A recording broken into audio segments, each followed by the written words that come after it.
Hello, everybody. I'm going to start at the beginning because apparently the sound was off. No big deal. We've done these before, and we're very much, Lauren and I, the go with the flow type. So for those of you who couldn't hear, which is all of you, my name is still Andrew Zwerling, and I'm still here with my partner, Lauren Levine. We're partners at the law firm of Garfunkel Wild, and it's a privilege today to present today's topic, managing the remote workforce, employer best practices, and legal considerations. I'd be remiss if I didn't talk a little bit about our firm, about Lauren, and about myself, just to give you some context and background. For those of you who heard it before, sit back, relax, take a few seconds to sip your coffee or eat your pizza, whatever you're doing at the moment. Garfunkel Wild, we're a full-service healthcare law firm. We've been around now. We just did our 44th anniversary last week. We have about 90 attorneys in New York, New Jersey, Connecticut, Florida, and Washington, D.C. And by full service, soup to nuts, healthcare, litigation, managed care, corporate, compliance, finance, mental health law, biotech, IP, and pertinent to today's talk, employment law. And we branched out beyond the healthcare industry as well. Lauren and I have decades of experience as litigation and employment attorneys. We've handled matters from the local trial level to the U.S. Supreme Court. And as we've said in past presentations, Lauren and I wear two hats. We're litigators. We know our way around the courtroom, but we also provide day-to-day employment counseling for our clients, putting out fires as they arise, whatever the employment law topic is. And what's nice about that is the day-to-day counseling helps inform our litigation abilities and vice versa. You know, what we learn in a litigation on how a client handles something well or not so well, we use in our day-to-day counseling to give practical advice. As far as the presentation is concerned, we've given presentations of this type to crowds in person up to 200. We've given webinars for hundreds more in terms of a virtual presentation. Regardless of the format, we like questions. We'll take questions at the end. You can even reach out to Lauren and me after the presentation, but we like them in the moment. We prefer making this a conversation, as strange as that may sound, given that we can't see you, but you can type your questions out as you helpfully did when you said the sound was muted, and we'll do our best to answer questions in the moment. One more logistical issue. This presentation is for CLE credit. So I'm obligated to read the following. The content of the course is acceptable for both newly admitted and experienced attorneys. Please be sure you continue to stay connected on Zoom until the program concludes at approximately 1 p.m. Participants will be eligible to receive 1 CLE credit in professional practice. For New York CLE attendance verification purposes, all course codes, and there'll be one at the end, announced during the program must be recorded on the attorney affirmation and evaluation forms and be emailed to Ivan Rodriguez. Use the chat box, as some of you already did, at the bottom of the screen to ask any questions. And in that same chat box, you'll see that there is a link to the evaluation and CLE forms. So with that behind us, as for today's topic and today's webinar, it's become increasingly common for employers to have employees work remotely, particularly in light of technological advances that have made it a whole lot easier to do today than in the past. Once COVID-19 hit, that trend, that practice spiked exponentially. So we're going to talk about remote work, which includes any work performed from a location away from the employer's central workplace. Typically, it's going to be the employee's home. While some employees may participate in a formal telecommuting arrangement with their employers, other employees do a hybrid. Sometimes they're in the office, sometimes they're working elsewhere, again, typically from home. There are plenty of advantages to remote work. They include reduced overhead and operational costs, such as office space rental. You can't help but read on a regular basis articles about how employers are reconsidering how much office space they need, what kind of footprint they need, given the reality that a decent percentage of their employees, are able to work from home. Remote work can be used as a recruiting tool to attract new talent. You can have recruiting nationwide, all of a sudden you might be a New York-based company. If remote employment, fits your particular workplace, you can hire people from around the country. May even have the ability to pay lower market rates depending upon where they live. There's reduced commuting costs and stress. There's increased retention, productivity, loyalty, and morale, in large part because of the work-life balance that so many more people are seeking these days. That's the good side.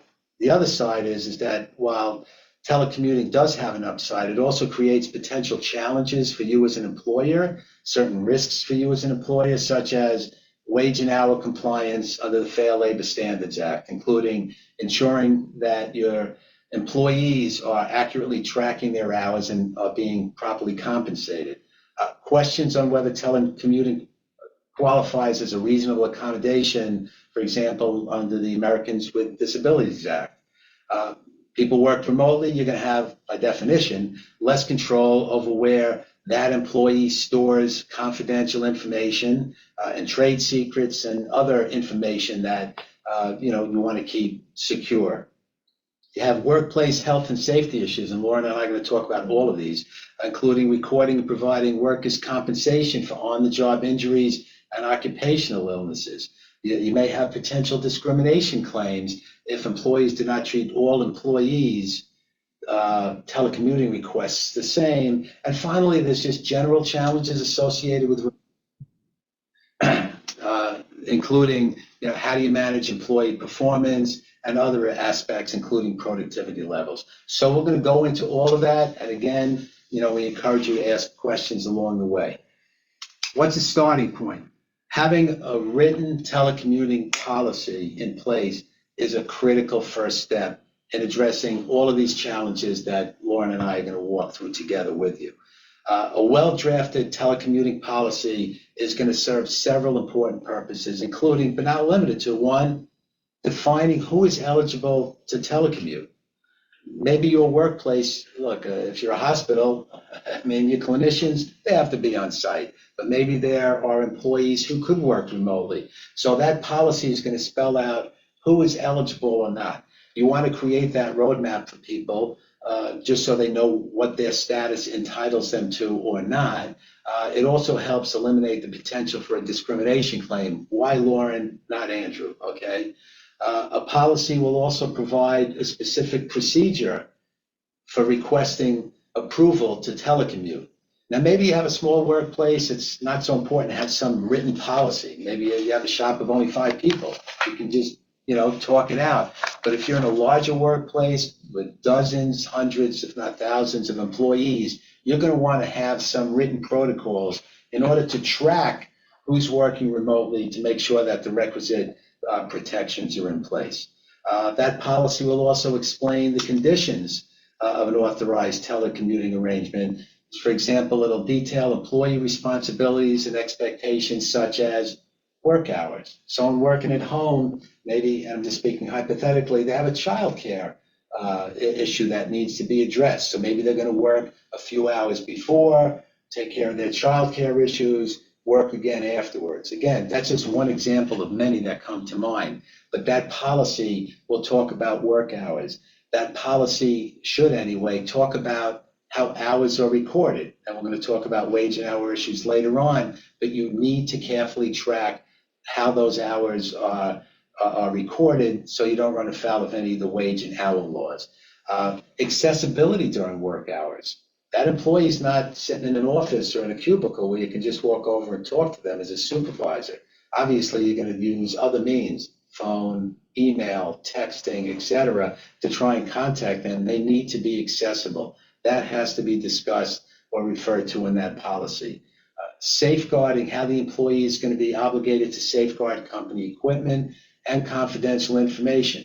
You don't want that laptop computer you gave them to be right next to the kitchen sink, for example. I'm not trying to be humorous, I'm just trying to be real. Where are they going to keep the equipment so you don't get a request from an employee for a new laptop or some other electronic device that enables them to work remotely. Workplace setup, including ergonomics, furniture and equipment the employee may be responsible for providing, conditions for using and maintaining any of that employer-provided equipment.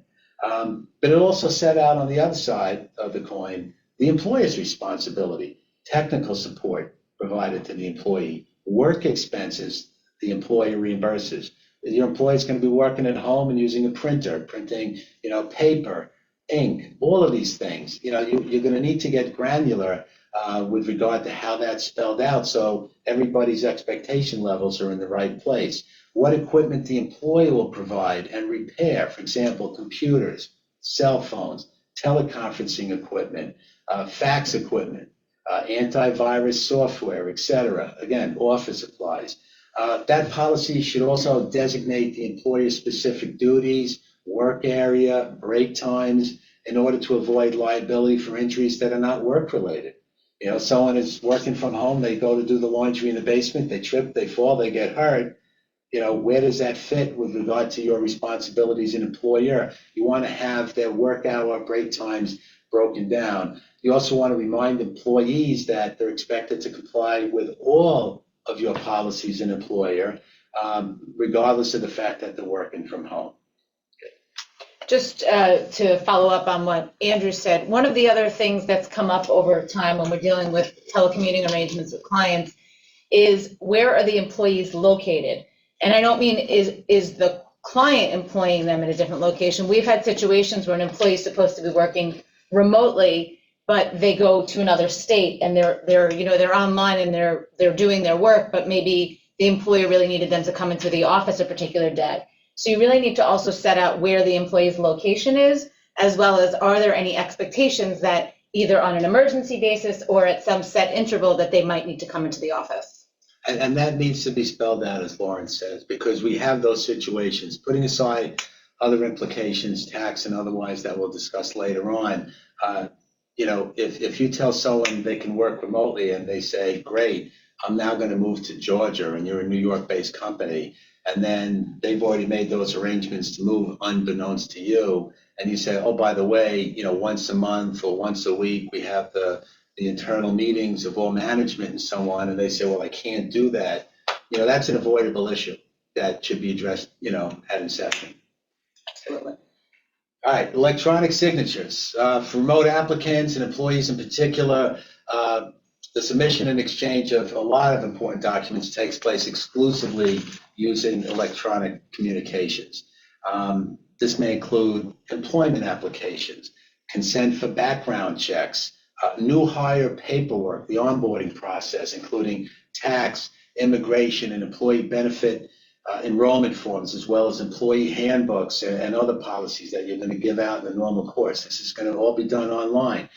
Employment agreements, for example, arbitration, confidentiality, non-compete, non-solicit agreements, going to be done electronically. Acknowledgement of performance evaluations and discipline, timekeeping records, which are critical. That's all going to be done online.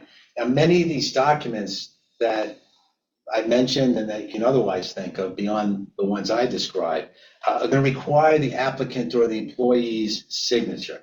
However, obtaining hard copies of signed documents from remote applicants and employees, it's not always practical. And in larger institutions, just nigh impossible.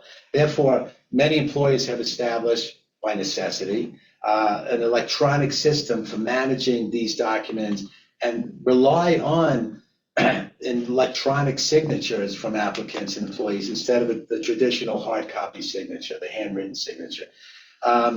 Also referred to as e-signatures.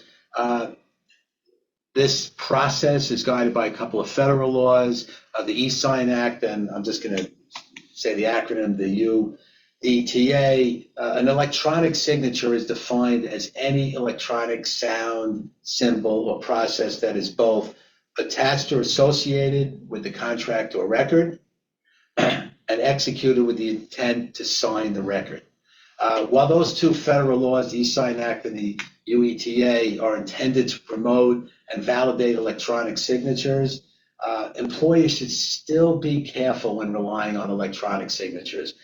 The authenticity or validity of an e-signature can be challenged by an employee at certain points, or even an applicant in the case of, for example, consent for a background check, claiming that, oh, the signature is not authentic. it was a mistake, or it was a forgery, I didn't personally sign it, or that the employee's consent was given to a different electronic version, version 4 of the document, not the version 6 of the document. So in terms of some best practices with the e-signatures, you should include electronic consent language when seeking an e-signature where applicable. You should ensure that any documents that need signatures are actually signed by the remote employee by some electronic method, as this is sometimes overlooked when collecting documents electronically. Although you don't have to use any particular technology to create a valid electronic signature, consider using vendors or software or technology to ensure that the e-signature is unique and verifiable, and to help avoid claims that a signature is not authentic. These methods may include, but not limited to, digital signatures, biometric signatures have become more popular, signature capture devices, and identity verification services. Because electronic signatures or e-signatures are easier to alter than hard copies, ensure that any document requiring an e-signature was not altered before it was electronically signed. In other words, check the document itself. Consider memorializing the employee's practices in an electronic signature policy distributed to all your employees, including remote employees. Today's on-site employee may become a remote employee down the line. And depending upon where you're sitting now, be familiar with any particular state laws governing electronic signatures beyond the 2 federal laws that I mentioned before. Okay, so let's talk a little bit about the hiring process. For your remote workforce, most of those employees, their entire application and hiring process is going to be online and electronic. 2 of the common issues that we see arising in this context are electronic signatures, or really signatures generally, and ADA accessibility. What do I mean by that? Well, if you watched our webinars before and others of our partners, we always talk about documentation, right? And that starts from the very beginning, from the hiring process. So with respect to the application process, you want to make sure you get those applications and other documents back signed from the employee, right? And some of the important things that are on that application or on your hiring paperwork that you want to make sure you have those signatures for, or you want to make sure that the applicant indicates they read and understand the terms of the hiring and onboarding process. For instance, some of the things we see are, statements that no representation by the employer creates any sort of implied or express contract with the applicant or employee, that no representative or agent of the employer has the authority to enter into a contract with the potential employee, other than certain designated individuals. You want that statement back that the person, the applicant, is telling you that everything on that application is true, and you want to have a signed document back saying they understand that if there is any falsification or omission on that application, that either you can stop the hiring process, they won't be considered, or in the event that they are hired and later on you find out something was false, that the employer can terminate them. So these are all things you want to make sure you get those signed statements back from the applicant, especially in the event that they become an employee. Too many times when we get claims from employees, discrimination or whatever else, and the client says, oh no, they signed a form, they knew that if they said something false on the application that we could fire them. And of course you go back for that one employee and they're the one that didn't sign their application or whatever state, wherever that statement was. So it's crucial that, especially with remote applicants and people that you're dealing with solely electronically, that you pay attention to whether or not you got those signed documents back. You also want to make sure that they acknowledge and understand that any offer of employment will be conditioned on whatever onboarding or background check, whatever other policies you have. So you want to make sure that they acknowledge that they're going to comply with whatever your requirements are if they get a conditional offer of employment. Just a quick add-on to that, as Lauren mentioned, we've had that. You look, that particular employee making the claim didn't sign the acknowledgement that they received the handbook and so on. When that saying that to give you the misimpression that that means you're in a big hole to defend yourself, so much as it just removes one of your arguments. Hey, you signed this thing, right? Because you have the other facts working in your favor, that it was accessible, they could have accessed your system, etc. So just wanted to make that clear. Absolutely. Thanks, Andy. The other big issue we see is our ADA accessibility suits, and we see those in the application as well as just other online processes with patients or other people. But we, initially when we saw these types of lawsuits with ADA accessibility, the first major one I think was against Target. It was a customer, but we have seen, applicants or potential applicants who say they could not access an application and have brought claims as a result. So what do we mean by ADA accessibility? As you all know that employers, the ADA and other state laws prohibit employers from discriminating against any qualified individual on the basis of disability. And that includes in connection with a job application. And as a result, you really need to make sure that your online applications are ADA accessible. The ADA requires you to provide reasonable accommodations to applicants with disabilities absent undue hardship. And this may include modifications or adjustments to the job application process that enable a qualified person with a disability to be considered for the position. The ADA accommodation requirements, where we really see them with accessibility for applications and other online items are, individuals that are blind or visually impaired, deaf or hearing impaired, or have physical disabilities, even, with navigating the computer with the mouse or whatever it is, manual dexterity issues. And we have an obligation as employers to accommodate those individuals. Online applications that are not accessible to individuals with disabilities, those violate the ADA. And like I said, we've seen claims, where applicants or potential applicants are saying there was a barrier to them applying because the application was not accessible. Some of the main issues are, insufficient color contrast for someone who has, sight deficiency, or a process where your application times out and that person can't get the application done. So there's a number of accessibility barriers, and there certainly have been lawsuits where applicants or would-be applicants will say, we could not access your application. We see that sometimes when there's a portal for applications also saying that they couldn't do whatever was required to get into the portal because of their visual or hearing impairment. The best way to avoid these lawsuits or avoid potential liability, if you do get one of these lawsuits, is to ensure that your application is accessible to individuals with disabilities. And one of the things you may have heard of that is recommended is following the web content accessibility guidelines. And those are industry guidelines for making sure that your application content is accessible for persons with disabilities. Using assistive technology, whether it reads out loud to you or it has captions, and there are actual standard guidelines that you can use to assist you, and there are companies that help you to make your application accessible.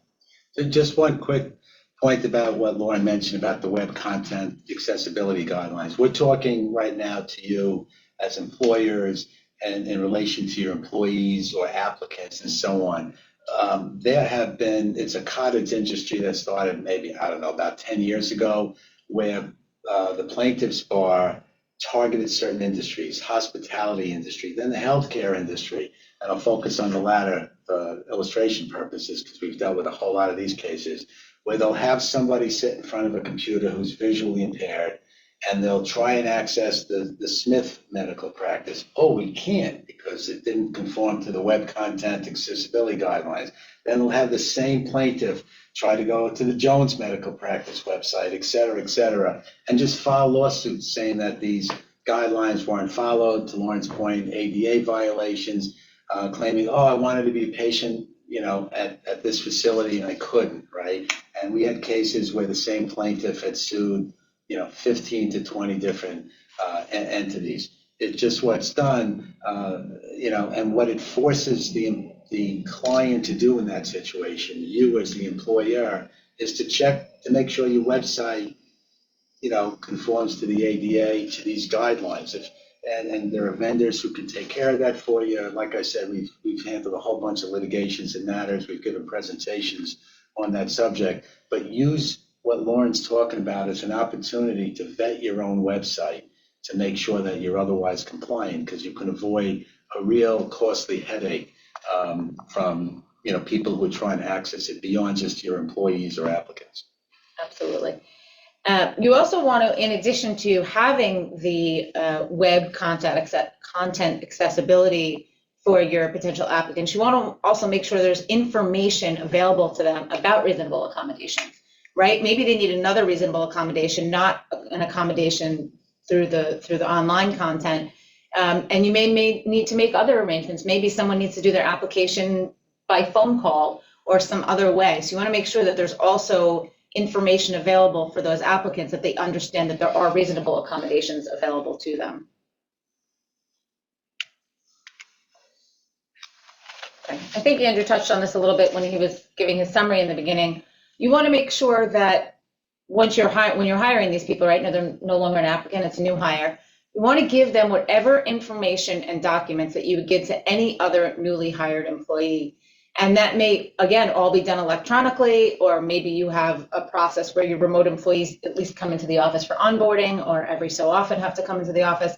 But whatever it is, you want to make sure that those employees get all of the same new hire documents, and that you have all the required signatures that you need to show that they got those documents. And some of it's as simple as, your W-4s, your I-9s, right, your tax documents, your employment eligibility forms. Those seems pretty simple and standard, but it is something we've seen a problem with. Information required under any state, for instance, wage theft prevention law. You want to make sure that if your employees remote in your state, you're giving them whatever those are, whatever those policies are, or if they're actually in a different state, you want to make sure that you give them whatever policies apply to their employment. Simple information that you give to other employees, who they can get in touch with if there's an issue. Things like that. You want to make sure that they have all available information that any in-person employee would have. Big one is your employee handbook, right? And we talk about that all the time. That's one of those documents you want to have proof that that employee received it. You can have, proof electronically that they received it, and then that signature showing that they actually acknowledged receipt. Any training and orientation materials too, you want to make sure that you give the same documents and the same ability and training to your online remote applicants that you do to your in-person applicants. There are certain, not only do you want that signature that shows that the employee is acknowledging they received certain policies and that they have to abide by them, but there are certain types of procedures and processes that you have to have the employee's consent. So right, Andrew was saying earlier that even if you don't have that signed document, in certain circumstances, that doesn't mean that you don't have a defense. But there are times where it means that you don't have a defense, right? So there are certain mandatory things that you need to do. You need to make sure that you give them the policies and get their consent for things like mandatory arbitration procedures, waiver of collective action rights, your anti-harassment policies, and anything else that you may later need to prove they understood. But most importantly, like I said, like your mandatory arbitration procedures, you have to have that signature. And there may be other laws that require you to have a signed acknowledgement from your employee, depending on the state, where you would not be able to enforce, for instance, a required arbitration if the employee didn't sign and acknowledge and accept that provision. When you're sending these policies out, you want to be very clear that this is an email that's important, right? We get hundreds of emails a day. You want to really clearly set forth when you're sending policies like that, what it is, what your expectation is of the employee, and what the potential consequences are if they don't get you those signed documents back. One way to do that is to get an affirmative response from an employee acknowledging, yes, I saw this, or even just, where they check a box to accept and acknowledge that they received the document. You can also, we all have, the read receipts, and you can track whether somebody got something, whether they opened it. For an employee who doesn't send back the signed document and doesn't do that acknowledgement, if you see that, they didn't open the document, or they opened it and didn't send it back, you should, you could track that way and then follow up with the employees, but you really want to make sure that you get all those signatures, especially for those crucial policies. Again, many times we see that where the employee says, I never got it. I never got a document, and you go back and they didn't sign that acknowledgement. You want to have procedures in place to make sure that, like I said, those steps to make sure, right, you have the initial document with the detail of what you're sending, the importance of the employee sending it back, and then a tracking process for when the employee signs something and somewhere to have that file of the proof that they signed that documentation. That's going to be important for you later on. Yeah, that software should inform you about what they've accessed, what they didn't, and that could be very helpful in understanding what their problem may be. If they didn't access it at all, then it's like, why didn't you access it? If they did access it but didn't sign, it's just, well, you're halfway through the process. What's the problem? Or if you reach a point where you say, you know what, we're going to pull the trigger. We're not going to hire this person. They're not being, and we've had that too, they're not being responsive with our onboarding process. Now you have digital proof that they didn't comply with their obligations, which are fairly de minimis, under the onboarding process, which can be very helpful. All right, wage and hour issues, which we mentioned earlier, about keeping track of employee time, the Traffic and wary, taking steps to ensure that you have accurate time records and so on. A little context, we'll keep it brief, but just to provide you some context to work from for the uninitiated or uninformed about this topic. The Fair Labor and Standard Act requires employees to compensate an employee for all hours worked. Work not requested by the employer but suffered or permitted is the phrase, is still work time. This rule applies to whether work is being performed on-site or remotely. It really doesn't make a difference. If work is performed at home, it's still work. When an employee works at home, the line between working time and non-working time can get to be a little blurry at times. But if you know or have reason to know as an employer that someone has been working and it's a non-exempt employee, that goes into the issue of whether or not they're entitled to, whether or not they were paid first for the work they performed, but it also goes into the calculation of whether or not they're entitled to overtime. And you have to count all those hours that either you know they're working or you should know they're working. What do I mean by should know they're working? If a person's supposed to clock out at 5 o'clock and they're emailing you 7, 8, 9, 10 o'clock at night, you're going to be hard pressed as the employee to say, I didn't know that he, she, or they were working. Well, they're sending you emails. What do you mean you don't know? You actually responded to some of them, right? You want to be able to track that time carefully. The Fair Labor Standards Act, FLSA, requires you as an employer to keep records for non-exempt employees, including records of hours worked each weekday, each weekend day, and so on. You want to do this because you have the extra layer by definition. You know if someone's in your office working. You pass by their desk, you see them there, they're actually physically present at the work site anyway. When they're working at home, you don't know that. So you need some mechanism to track those hours to keep the system honest for everyone's benefit. The Department of Labor has issued certain best practices guidelines on these issues and has clarified a whole number of points. One is, again, the employer has to pay for all the work they know or have reason to know or reason to believe is being performed, including unauthorized work. Talk about that momentarily. Employers can satisfy their obligation to exercise reasonable diligence to track working time by providing a reasonable procedure for reporting unscheduled work. Okay, the employer reporting procedures are not deemed to be reasonable if an employer prevents or discourages the employee from reporting the working time, meaning you have a process in place for them to report overtime, unauthorized time, but offline you're saying don't use that policy, right? If you don't provide proper training on how to tap into that mechanism, and the employee is either left unaware that it exists or can't figure it out, you're required as the employee to make sure they know how to use it. You're not required to take impractical steps to identify unreported work if they don't use what is considered to be a reasonable reporting procedure. Couple of things. You want to commit what we're talking about now in terms of accurate record keeping and reporting by the employee to some form of a policy, right? A timekeeping policy. So you want to incorporate a timekeeping policy in your payroll practices and compensation policy that requires all employees, including remote employees, to record all working time accurately, whether they're on site, working from home, or working in Idaho. It doesn't make a difference. A policy that prohibits off-the-clock work. Significant caveat to that, and Lauren and I have given training on the wage and hour stuff too. You can prohibit off-the-clock work, but once you know or have reason to know their work, the unauthorized work, you still have to pay them for it. But you can discipline them for violating the policy, but you have to pay them for it. Otherwise, you'll run afoul of the wage and hour laws.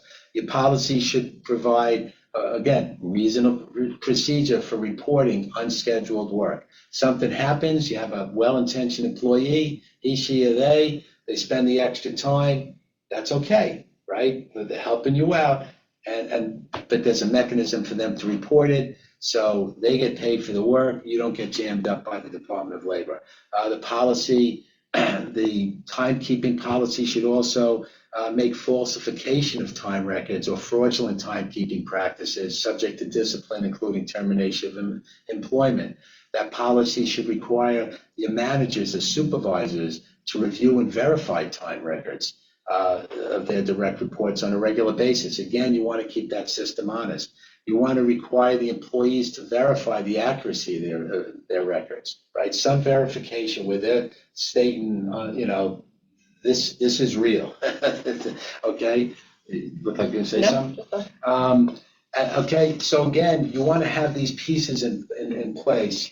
You want to have a rule promulgated that prohibits work outside of the designated working hours, and have managers exercise their control to see that work is not performed at home if the employee does not want it performed. A lot of this has to do just with plain old communication, but if you have a policy in place, then expectation levels are where they should be. You want to explain to, we're going to get to your question momentarily, you want to explain to remote employees what time is compensable and what time is not, including meal periods and personal breaks, preparation time such as logging onto a computer, waiting time.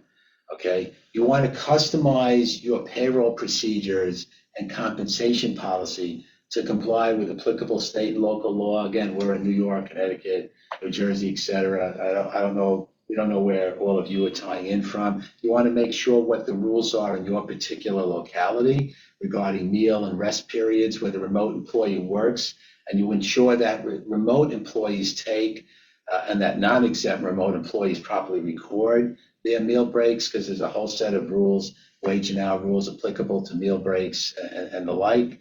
And you want to reference this timekeeping policy in your telecommuting policy, so people are aware of it, they can access it, and they can read it. There's a question, can employers monitor computer use like keystrokes and or mouse use? We're going to get into that later. Yeah. Okay. Tax and employment law considerations. When one of your employees is working in another jurisdiction, it creates a physical connection with that jurisdiction that may give rise to various tax and related issues that are in need of consideration and handling. First is the issue of whether state income tax should be withheld from wages, and dispositive factors in making that calculation are: one, are the employee's business operations conducted in the same state as the employee's residence? Two, does the employer conduct business in the same state where the remote employee performs the work? Three, does the employee perform work outside of the state from his or her home or a fixed business site of the employer? And if it's from the employee's home, is that work done for the convenience of the employer? So those are variables that are going to be taken into account with regard to state income tax issues. Second, employers may be subject to state corporate income taxes. And these are things that you can take into account when you're setting up a remote working environment. Third, in addition to potential tax implications, you should be aware that the law of the jurisdiction in which your employee is working may trigger other obligations beyond tax ones, including those related to workers' compensation insurance and unemployment insurance.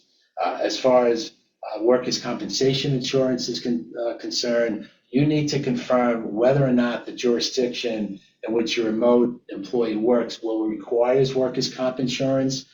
We believe it's like 49 out of 50 states do. Texas may not. Just something for you to vet and check out.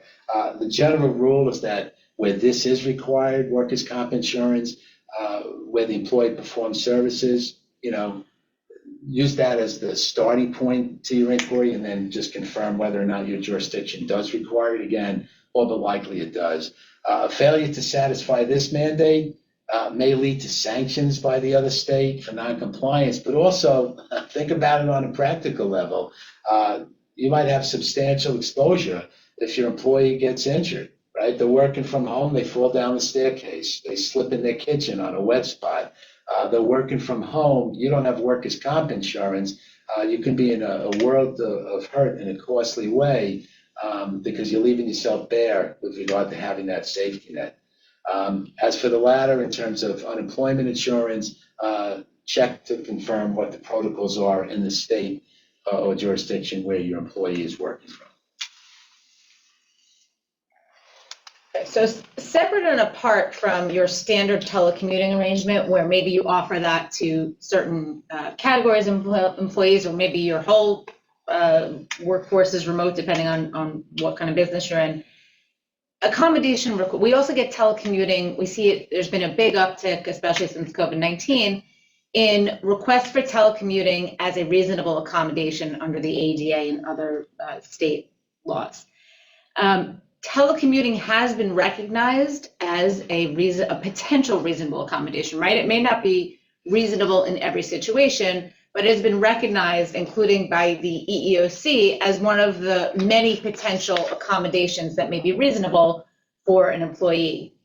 There is EEOC guidance on this. The ADA doesn't require you to offer telecommuting to all of your employees, but certainly if you allow other employees, if you have a general telecommuting policy, you're going to be hard pressed to say that it's unreasonable to allow an employee to work remotely when you actually have a telecommuting policy, unless that employee falls into a category of employees that can't do their work from home, and we'll talk about that in a minute. But the EEOC has said that employees that offer a telecommuting program, certainly, a reasonable accommodation for those employers would be a telecommuting arrangement. Even if you don't allow others to telecommute, telecommuting may still be a reasonable accommodation. You can't just rule it out and say, we don't offer telecommuting. The EEOC has said that you still have to consider it as a possible accommodation when you have an employee who asks for telecommuting as an accommodation. You may also be required to modify. Let's say you have a telecommuting policy that says you can't telecommute until you've been working for us for a year.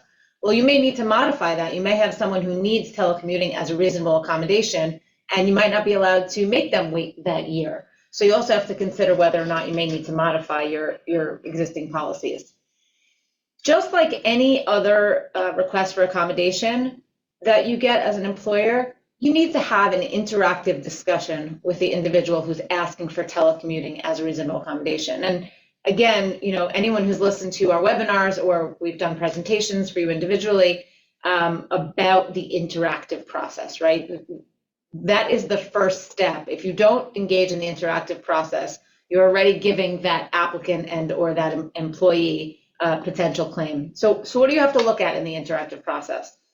Look at the limitations of the disability that make it difficult for the person to come into the workplace, how and whether the job can be performed from home, and importantly, always consider other types of accommodations that may be reasonable. Maybe there are other accommodations you can provide that allow the employee to come into the office. They just don't know that. So that's all part of the interactive process, right? You don't have to give the employee the exact accommodation they requested. You have to give them a reasonable accommodation that allows them to perform their job. when you're having those discussions with an employee and you're trying to figure out maybe whether a job can be done from home, you want to look at the essential job functions. You can determine whether some or all of them may be performed from home. Obviously, there's certain situations, like Andy referenced this earlier, there's certain employees that can't work from home, right?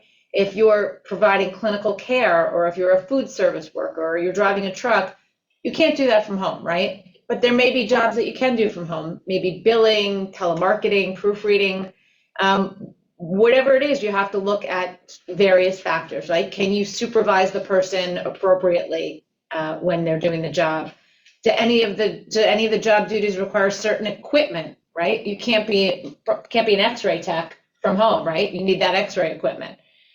Is there a need for face-to-face interaction with your colleagues or clients or customers?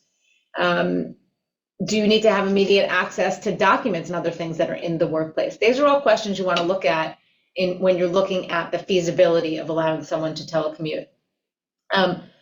You can't deny a request to telecommute just simply because someone may have some responsibilities that require face-to-face communication.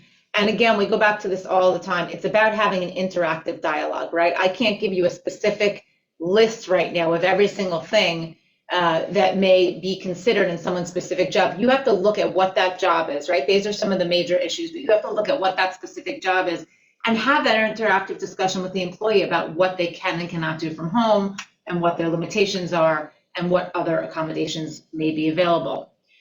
You may even determine that some of their job can be done from home and some of it done in the workplace. And there may be scenarios where maybe someone is part-time working from home. That's another option. It doesn't have to be an all or nothing.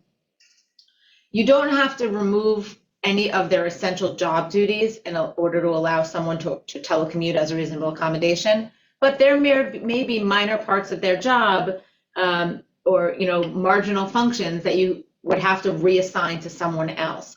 So again, when you're making the decision, when you're having that interactive dialogue, it's not black and white, right? You have to have those discussions of, well, are there a couple of things we can reassign? You can't say, we'd have to reassign a couple of your duties so you're not going to get this reasonable accommodation. You have to consider all of those things before determining whether or not to provide a reasonable accommodation. And any of you who have had specific discussions with Andrew and I or other partners, you know that most accommodations that are requested are reasonable. Telecommuting is a little bit different because you may have jobs that really can't be done from home, but you still have to have that in-depth discussion where there's an employee who can do, the job from home. Again, the interactive process is going to end very shortly if you're talking about someone who needs to be there to treat patients or the like, but otherwise you really have to have those in-depth conversations. And again, you may grant accommodations that allow them to work in the workplace as opposed to having that telecommuting ability.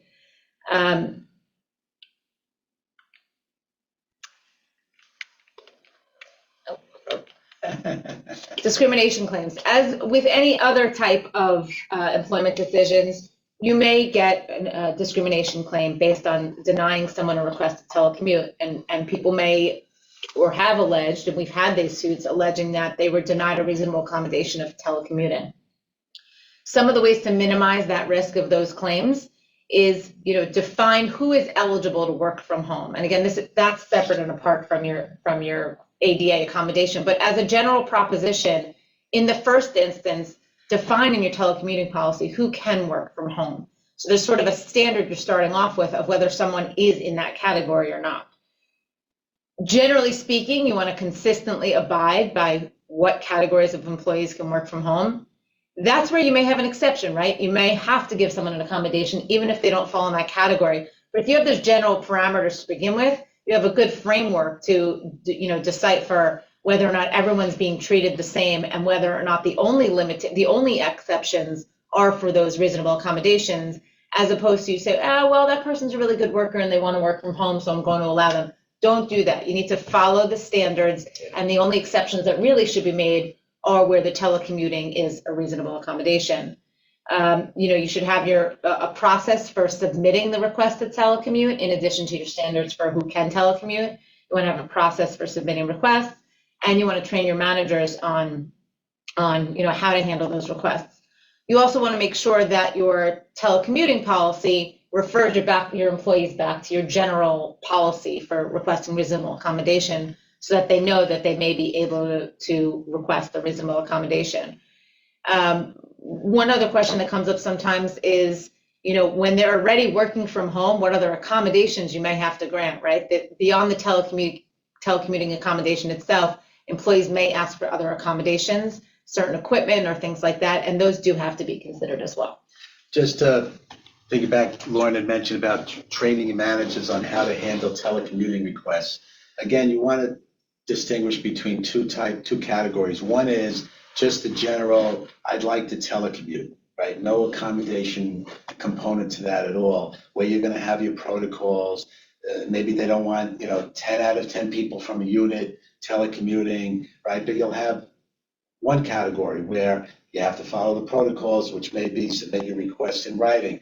For the reasonable accommodation situation and the interactive dialogue context that Lauren described, if the employee says to their line supervisor, for example, I can't make it into the office, I just had my back surgery, and they're giving indications that they need sufficient information that they need an accommodation in the form of working from home, they don't have to submit something in writing, right? So you want your managers to be attuned to what the employee is saying if it's that reasonable accommodation context. So they don't just automatically do a knee-jerk, oh, so-and-so is suggesting telecommuting, we'll put it in writing, right? And then they fail to put it in writing, and it turns out that they had a true disability with limitations that required them to work from home, but there was no interactive dialogue because the manager mistakenly believed that a written request for the accommodation was required.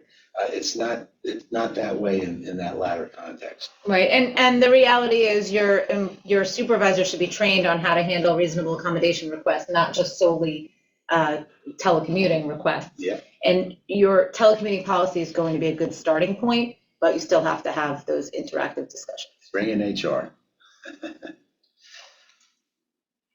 Okay. So, and this goes to, we'll get into that question. We got a question. Can employers monitor computer use like keystrokes and or mouse use? We're going to talk a little bit about how you can monitor employees' performance from home.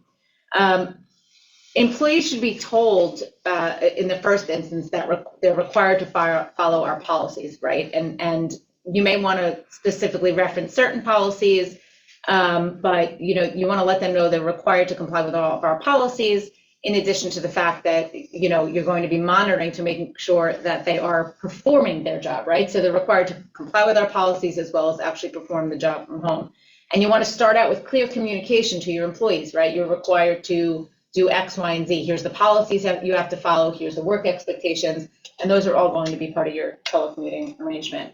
And employees should know that if they fail to follow your policies or they fail to comply with the work obligations, that they may lose a telecommuting arrangement. If it's really an egregious violation, they may also be terminated from their employment period, but certainly they should be aware that they may be taken off of a telecommuting arrangement. How do you monitor, right? We got that question about monitoring. So monitoring employees there's not one size fits all, right? It's really going to depend. I think you have to take a holistic approach depending on who the employer is, who the employee is, what they're supposed to be doing.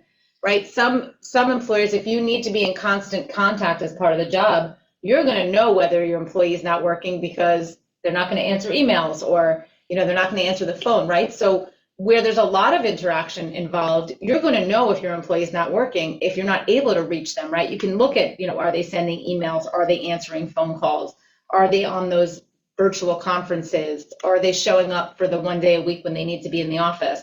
So it may be as simple as monitoring them that way. But your question and the next point I want to make is that some employers will monitor use of employees, electronic systems. This can include using task monitoring software. Can you see how many keystrokes they did? Were they on your system? How long they were on your system for? Are they sending emails? Are they sending personal emails when they're supposed to be working? You can monitor internet usage, right? As an employee, you can actually see if your employee's been on the internet, surfing the internet instead of doing their job. You can actually even block access to certain types of websites to avoid that happening. You can track keystrokes while using an employer-owned computer. You may have other options, right? In certain circumstances, maybe you have GPS tracking for someone who's doing driving. The short answer to your question is yes, you can monitor their use of your electronic systems, but you do need to, there's privacy concerns, especially because they're working from home. So just like you would have any policy for your regular employees, there needs to be a clear direction and policy about your communication systems. In New York specifically, there's specific language you need to give your employees to let them know that they should have no expectation of privacy on your systems and that they may be monitored.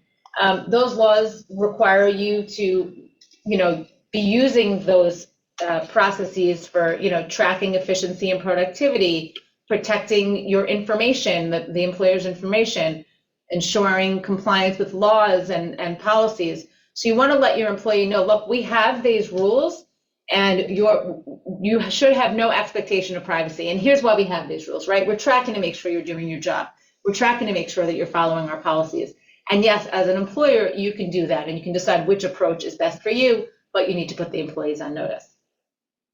When you have employees working from home, you also want to take steps to make sure you're protecting, your trade secrets and your confidential information. You want to make sure that your systems are secure. Make sure that if the employee has paper documents, that they're locked away somewhere. Make sure the employee is not leaving computer screens on for family members or other people to see, right? That they're vigilant when they're in any location, whether in their home or whether they're in a public location, making sure information is not viewable to others. Make sure that if they have access to sensitive information, they're maintaining the confidentiality, and if potentially, disposing of documents if they don't need to keep them long term. Make sure you're keeping up to date on your antivirus and other backup programs. Make sure the employees' passwords are up to date. Also, you want to make sure that there is a clear policy and distinction on the employee using your personal, your company information on company electronic systems and not their personal systems. So there's a lot that goes into that. I see we're almost out of time, but there's a lot that goes into that. You want to also make sure that you're engaging and communicating throughout with your employees, right? Employee morale is an important issue, not only in terms of do you want to do these things to make sure that you're monitoring that they're following your policies and doing your work. You want to make sure that they're engaged and productive. They're doing their job, and also it's a morale issue, right? That you want to feel like you're part of the workforce. I know some people, even have policies where you come into the office once a week to just, engage with other people and feel like you're part of the team. You want to set out what the goals are and the expectations are for communication at the beginning of the relationship. You want to talk to them about how we measure your performance. You want to maintain personal contact, at reasonable intervals. Continue to give your remote employees whatever training you give your regular employees. If that's in person, have them come in, have them feel included. Make sure that they have clear information on how to get in touch with management, how to ask questions, how to get in touch with their supervisor while they're, out of the office working remotely. Be mindful of communications. Maybe you have employees who are in a different state, who are in a different time zone. You want to be mindful of those communications and be reasonable about, when you communicate and when you expect responses from your employees.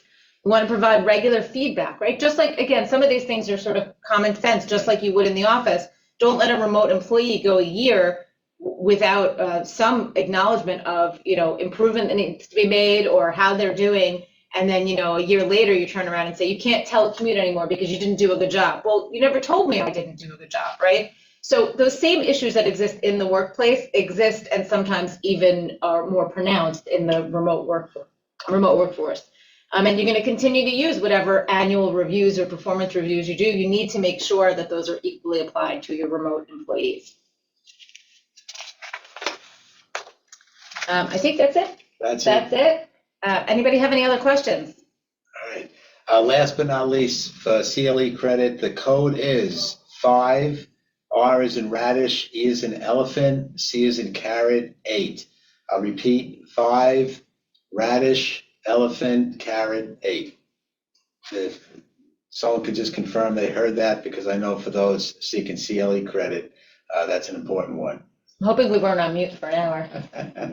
That'd be unfortunate. Got it. Okay, great. Thanks, everybody. Thanks for confirming. Thanks, everyone, for attending. Have a great day. Take care.